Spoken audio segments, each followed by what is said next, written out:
There's a question nobody asks out loud, but it burns inside. If God really chose me, why does my life feel so ordinary? You look around and see other women with visible ministries, with gifts that shine, with stories that inspire thousands. And then you look at your own routine, laundry piles, bills to pay, the same conversations on repeat, days that look so much alike you can barely remember if that thing happened yesterday or last week. And deep down, really deep down, comes that thought, did I get it wrong? Maybe this whole divine calling thing wasn't meant for me? But what if I told you you're asking the wrong question? That the problem isn't your life being ordinary, but the definition you've been taught about what it means to be chosen by God? In the next few minutes, I'm going to show you 5 practical steps that will revolutionize how you see your everyday life. And if you want to strengthen your faith in a real way, no filters, subscribe to the channel and share this with that friend who's also wondering if God's calling is only for special people. Spoiler alert, it's not. So let's dive into the first step, and it starts with a truth that seems to contradict everything. God doesn't choose you when you're ready. He chooses you to make you ready. Think with me for a second. You're there, midweek, between work meetings and the kids' doctor appointments. Your to-do list looks like an endless scroll. You look in the mirror and see exhaustion. You look at your devotional time and see gaps. You look at your prayer life and think, I should be doing better. And that's exactly where the world whispers, you're not enough. You need to do more, be more, show up more. When you're ready, when you've got it all together, when you finally have that perfect 5 a.m. prayer routine every single day, then God will be able to use you. But here's the paradox that changes everything. Jesus doesn't call you because you're qualified. He qualifies you because he called you. You know that pile of laundry you fold while your mind races at 1,000 miles an hour? That moment when you're driving to Target and suddenly tears start falling because you're just exhausted? That fragmented prayer you whisper between making lunch and answering a work call? It's right there, in that place that seems so small, so insignificant, so invisible. That's where he sees you completely. While the world measures your worth by your performance, by your Instagram feed, by your results, Jesus looks at your heart. And when he calls, it's not to add more weight to your load. It's to set you free from it. This is the first step, recognizing that what you're living through right now, this routine that seems lackluster, this struggle nobody understands, this exhaustion nobody sees, it's not proof that you've been forgotten. It's evidence that he's shaping you. And this leads us naturally to the second step. The second step is about transforming how you see your daily life. And it starts with a question. Have you ever stopped to think that maybe you're not far from God's calling, just because your life doesn't look like someone's who's on a stage? Let me paint you a real picture. It's 7 a.m. You're in the kitchen packing lunches. There's a kid crying because they don't want to wear the outfit you picked out. Another one complaining they don't like the sandwich. And you just remembered you forgot to sign that school paper that was due yesterday. In this exact moment, your mind screams, this is the opposite of ministry. This is just survival. But what if I told you God didn't make a mistake placing you exactly there? That every detail of this chaotic morning, every patient response you give, every time you take a deep breath and choose not to explode, every moment you mentally whisper, Lord, help me, all of it is part of a bigger plan? Submitting to Christ's will doesn't mean giving up your dreams or accepting being walked all over. It means trusting that even when the path doesn't make sense, even when your life feels too small, he's writing a bigger story. A woman who understands this discovers something revolutionary. There's no small position when you serve a big God. Think about the difference. The world says you need a platform.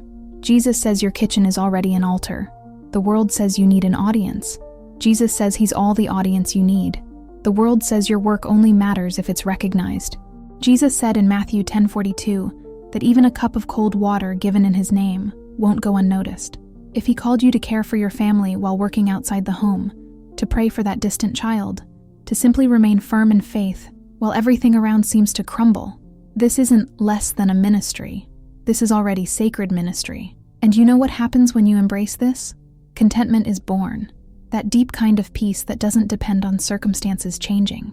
Because when your heart understands the calling comes from above, even folding laundry can become an act of worship. A prayer whispered while you clean the kitchen becomes a real encounter with God. And it's in this surrender, in this yielding to divine sovereignty, that something opens inside you. A door, an invitation, a whisper that says, I chose you. Now come closer. And this brings us to the third step. Here's the third step, and it's about a radical shift in perspective. Climbing the mountain isn't about escaping your routine.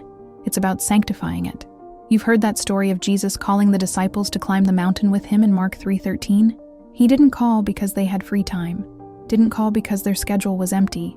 He called in the middle of work, in the middle of life, in the middle of noise, and they had to choose, stay in the rush or stop and climb. Now I know what you're thinking, but I don't even have time to breathe. How am I supposed to climb a mountain every day? And that's where the secret lies. Climbing the mountain doesn't require a 3-day retreat in the desert. It requires willingness to silence the world for a few minutes and listen to God's heart. Let me give you some practical examples, because this needs to be real, not theory. It could be waking up 15 minutes earlier, before the house wakes up, and opening your Bible with a cup of coffee still warm in your hand. It could be putting in earbuds while you fold that mountain of laundry and listening to a biblical reflection or worship music. It could be transforming that time in the car, between dropping the kids at school and getting to work, into a moment of honest prayer. The mountain of communion isn't a physical place. It's a state of soul.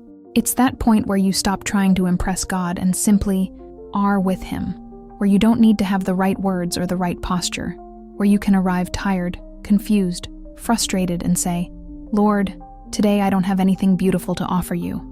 I just have me. And you know what happens there? He renews your strength.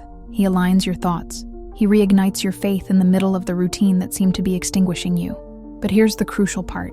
Seeking the mountain is more about consistency than intensity. It's not about having an overwhelming spiritual experience every day. It's about not losing the habit of meeting with God, because these encounters, even the small ones, are like deposits in a spiritual bank account. You might not feel the difference today, but when the storm comes, when that day arrives where everything falls apart, it's from this reserve you'll draw strength. And the more you climb, the lighter your heart becomes. That anxiety that consumed you, it starts losing its grip. That fear that paralyzed you, it finds an antidote. That loneliness that suffocated you, it's filled by a presence that doesn't depend on anyone else being around. But there's something more, something that needs to be said, because many of us get this wrong. And this leads us to the fourth step. The fourth step reveals a divine pattern that most of us invert. Jesus calls us first to be with Him, then to work for Him. First communion, then mission. First mountain, then valley. And this changes absolutely everything. How many times have you already started your day diving straight into tasks? Woke up, already checked messages, already solving problems, already in production mode. And at the end of the day, you look back and think, I did so much. So why do I feel so empty? Here's why. Serving without communion generates exhaustion, vanity, and frustration. You can be doing all the right things, but from the wrong place. And doing right things from the wrong place drains you the same way doing wrong things does. But when you reverse the order, when you first climb the mountain and then descend to serve, everything changes color. Service stops being a burden and becomes an overflow. You're no longer trying to prove anything. You're no longer chasing validation. You're simply letting what you received up there flow through you down here. Think of practical examples. The mom who prays while preparing breakfast isn't just doing a domestic task. She's descending from the mountain. That encounter she had with God earlier is now seasoning every gesture, every word, every decision. The wife who chooses to forgive with gentleness, even when everything inside her wants to retaliate, she's descending from the mountain. That presence she experienced in prayer is now manifesting as grace. The professional who works with integrity, even when nobody's watching, even when it would be easier to cut corners, she's descending from the mountain. That communion she cultivated is now translating into character. This is serving from His presence. And the difference is felt. The people around you might not know how to explain it, but they notice. There's a peace you carry, a patience that doesn't make sense, a light in your eyes that doesn't come from being well-rested or having an easy life, but from being connected. Here's the liberating truth. You weren't called to be a Christian productivity machine. You were called to be a carrier of God's presence. And this changes what it means to be successful. Success is no longer about how much you do. It's about where you're doing it from. The Holy Spirit doesn't empower you to work until burnout. He empowers you to work from overflow.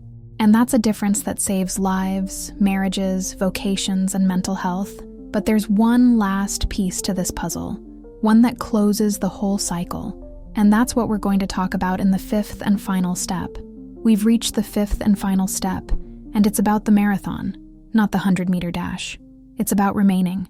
Because here's the raw truth. There will be days you won't feel anything. There will be weeks when the mountain will seem too far away. There will be seasons when you'll question if all this is real or if you were just being emotional.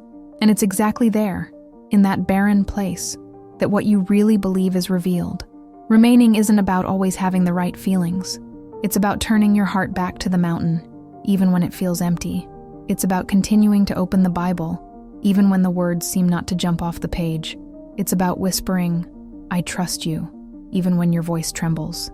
The most comforting theological truth you need to hear today is this. It's not your strength keeping you standing. It's the faithfulness of the God who called you. He doesn't let go of you on difficult days. He doesn't abandon you in dry seasons. He doesn't revoke the calling when you stumble. Jesus remains the same. The one who called you at the mountaintop is the same one walking with you in the darkest valley. He doesn't send you out alone and then disappear. He walks beside you in every task, in every tear, in every moment when you think, "I can't take anymore," and still somehow find strength to take one more step. Remaining is cultivating communion in the middle of real life. It's not waiting for circumstances to improve to return to God. It's returning to God precisely because circumstances are difficult. It's remembering, every day, even on days you don't feel it, I was called to be with Him. And when this truth becomes the anchor of your soul, not just a pretty thought, everything starts to change. Your home becomes an altar, every meal prepared, an offering, every conflict resolved with grace, a testimony. Every night you fall into bed exhausted, but at peace, a victory. God's presence stops being an occasional refuge to become the constant home of your soul. You no longer need to get there. You're already there, because where He is, that's the right place. So now, after walking through these 5 steps with me, I need to ask you some questions, and I want you to be brutally honest in your answers, even if it's just in the silence of your heart. What's stopping you from living like someone who was chosen by God before ever being noticed by any person? How many more times will you carry weights He never asked you to carry? How long will you measure your worth by the tired eyes of the world, when the very Creator of the universe has already affirmed, once and for all, who you are? Maybe this is the perfect moment to change course, to stop waiting for permission, to stop waiting to be ready, to return to the mountain, to draw near to Christ, to remember that His calling is worth infinitely more than any human recognition could ever be worth. The question that remains is, are you willing? Willing to live like someone who was called? To transform your routine into an encounter? To let God's voice speak louder than your exhaustion? Louder than your insecurities? Louder than the voices that say you're not enough? Comment below. What did God speak to your heart today? I want to know. Let's create a community of women who are climbing this mountain together. And if this message reached you in some way, don't keep it to yourself. Subscribe to the channel, turn on notifications, and share it with that friend who also needs to hear that she was chosen.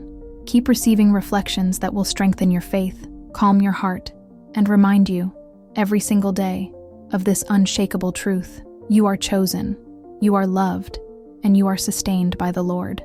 Until the next video. And remember, whom He called, He also sustains. You never walk alone anymore.